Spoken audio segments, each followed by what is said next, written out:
Welcome. In this video I will show you how to adjust the sound volume on your MacBook Neo.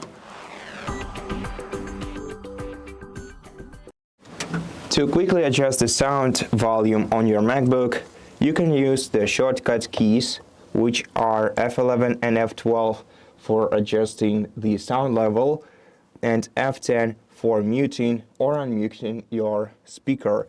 Now if you press F12, this will increase your sound level, and if you press F11, it will decrease the sound level. And if you want to change the sound level using interface, then tap on the control center icon right here and then adjust the sound slider, moving it to the left to decrease the sound level or to the right to increase it.